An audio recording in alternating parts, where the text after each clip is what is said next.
ഞാനൊരു വഴിപോക്കനാ. ഇവിടെ ചുറ്റമ്പലത്തിൽ എന്താ കാര്യം? ഇത് പൊതുവഴിയല്ല. ആഹാ, നമ്മളാരാണാവോ? അതല്ലല്ലോ ഞാൻ ചോദിച്ചതിനുള്ള മറുപടി. ഇതെന്താണ്, കാവിലെ ഭഗവതി നേരിട്ട് പ്രത്യക്ഷപ്പെട്ടതാണോ? അതെ, അല്ലാന്ന് തോന്നുന്നു മാഷക്ക് ഭഗവതി മുമ്പ് കണ്ട് പരിചയമൊന്നുമില്ലല്ലോ. സത്യം, ആ സ്ത്രീത്വം വിളങ്ങുന്ന മുഖവും അഴിഞ്ഞു വീണ കേശഭാരവും വാക്കിലും നടപ്പിലും അനുഭവപ്പെടുന്ന ദൈവിക ഭാവം എന്നൊക്കെ പറയണമെങ്കിലേ കാണുന്നവൻ കണ്ണുപൊട്ടാനായിരിക്കണം.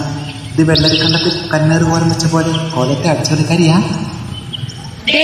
ഈ ചുറ്റമ്പലത്തിനുള്ളിലായതുകൊണ്ടേ അതിനുള്ള മറുപടി ഉണ്ണിമായ പറയുന്നില്ല. അടിച്ചു കളിക്കാരി കൊലത്ത് തമ്പ്രാട്ടിയാടോ മാഷ്? അത് ടീച്ചറെ, ഞാൻ അറിയാത്തൊരു തമ്പ്രാട്ടി കോവിലത്ത്. ഞാൻ ആരാണാവോ?